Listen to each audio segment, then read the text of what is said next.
influencing of European reggae artists in Germany, for example, or even Albertosi as an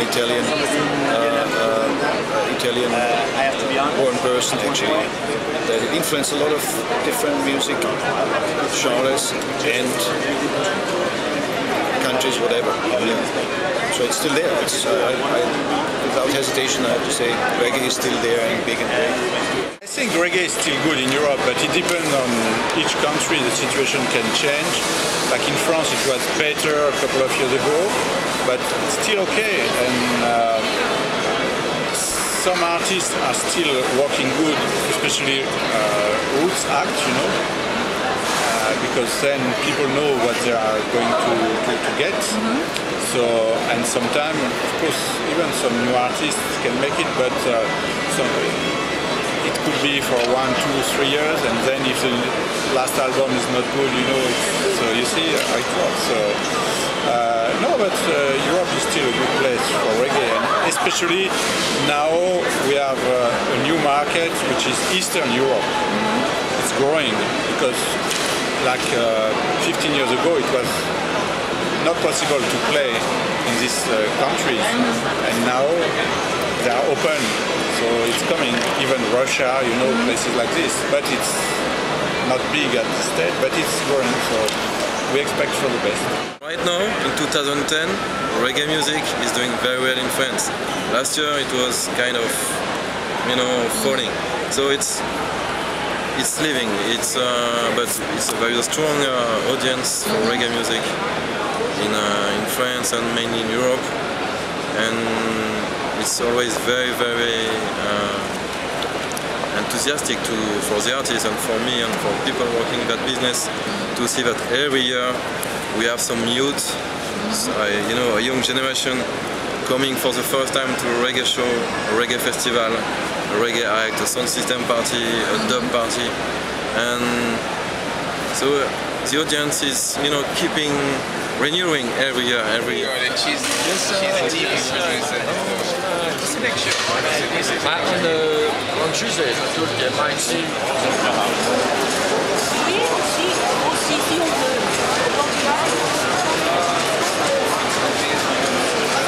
You know, it affects reggae, not only the specific artists who are the target of the gay movement, because yeah, some people, you know, are afraid sometimes, you know, to book a reggae show because they don't know if it's going to be a problem with the gay community. But so far, you know, we could manage to come to a point, you know, that of course we have to speak with the artists. Some of the artists can, you know, understand the situation and stop, you know, to sing some lyrics.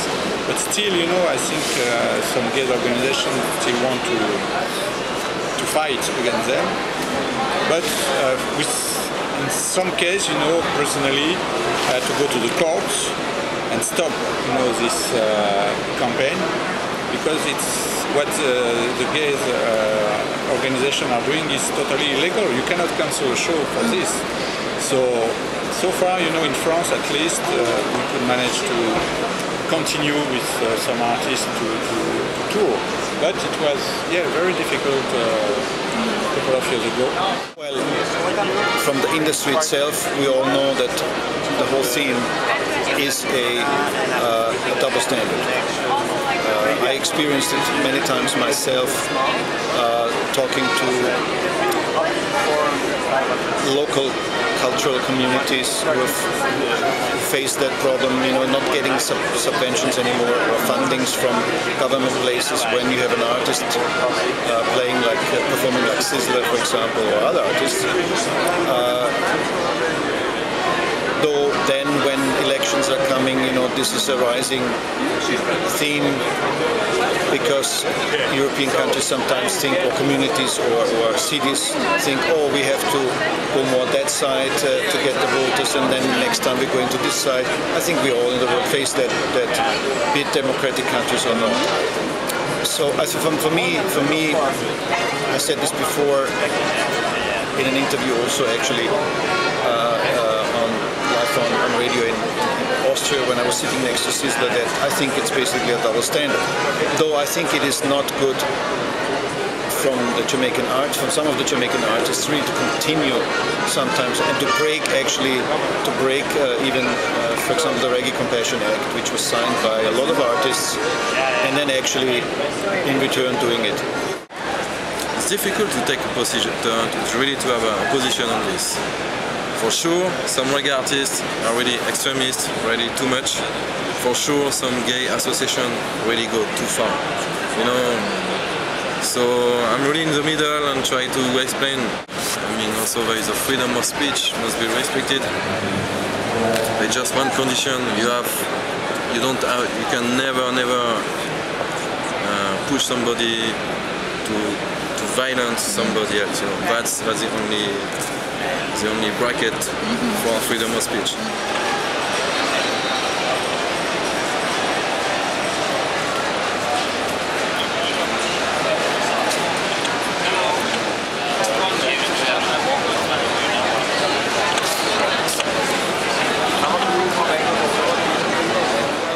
It's every day a challenge to work with Jamaican artists, but it depends on which kind of artists in Jamaica.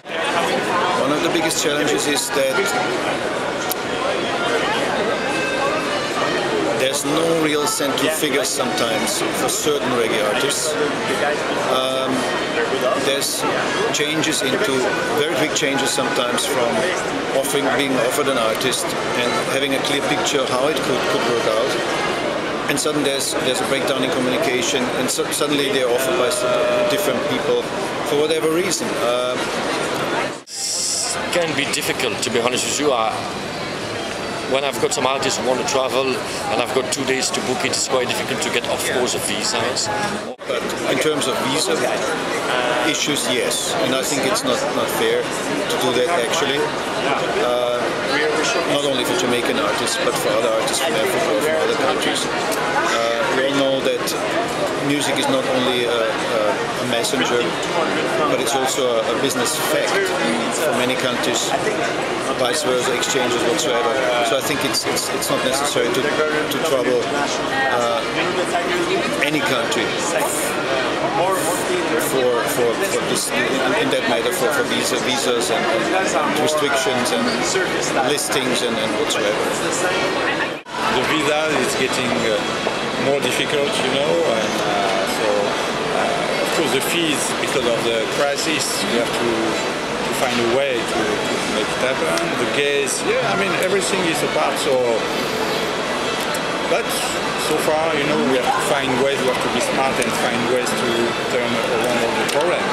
So, I mean, there is nothing really to stop this. I'm working with roots artists most of the time, so it's quite now since a few years.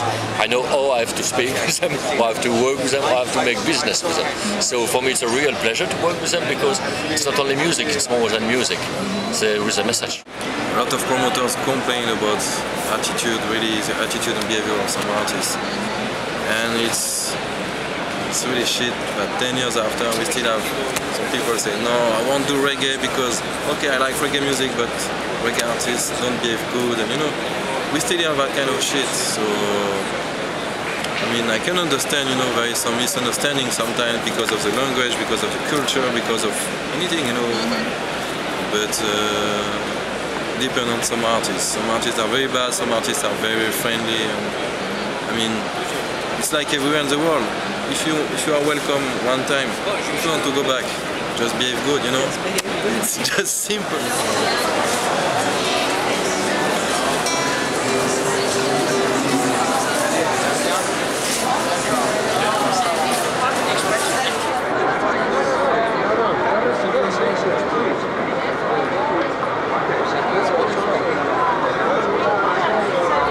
Managements and agencies and agents and even artists. I think it's important that artists even understand, are informed about the procedures, and not just to leave them in a limbo and just go into a bus or the plane and they don't sometimes are not informed about the backup stories.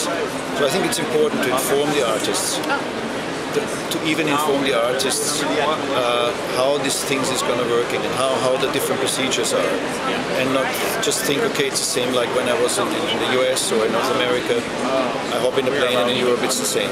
It is not. It's definitely not.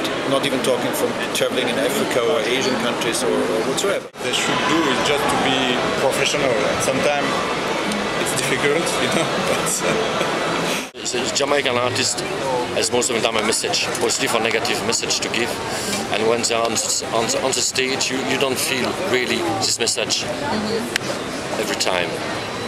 So, and I think the audience come to listen the message in the reggae music. So when you see a reggae artist just playing, just taking money, we feel it. I feel it. I don't like it. That's business is business. Our reggae suffers from a wrong image, you know, spliff and Highland in the sun, but I don't think it's the reality of reggae. But most seriously, you know. And even the image of music, which is going in certain directions, sometimes I don't understand. Maybe too much creating music, too much as if they were peeing. It's not disrespect what I say, but sometimes it's not maybe planned enough, and doing music like this and on some computer rhythms instead of live music. And Jamaica have some great musicians which seem to be too much unemployed.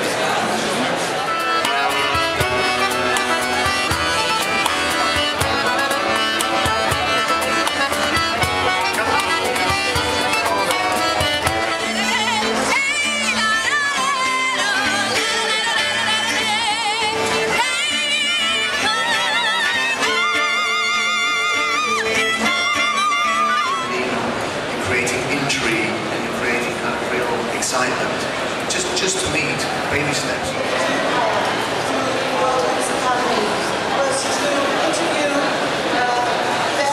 But the image has been used and spread so much that I think now it sticks to the music and it's hard to change it.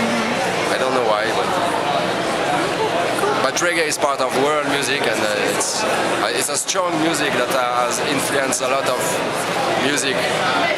Reggae music will change. You have no choice because people become older also. So it's quite. It changes every time, and I think it's a. I don't know how to say in English, but it's a place where you've got music in your blood. we hope, you know.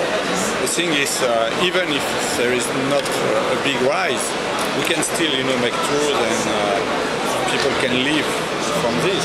Jamaica is so prolific, so talented, full of talents. You know, definitely when I see artists like Darius, when I hear about Roman Virgo, I say, yeah, reggae is still alive, and for the next 10, 20 years, these guys will be still touring in Europe, and you know, there is, yeah, reggae is so big, cannot die. I was right there, influenced by reggae or moved by reggae from the start. I went into not only into the business but even before that. I always liked the vibe, if you want to say so, from reggae music, and it made me dancing. It made me always moving and dancing, and beside of a lot of the messages, of course. That's what it is.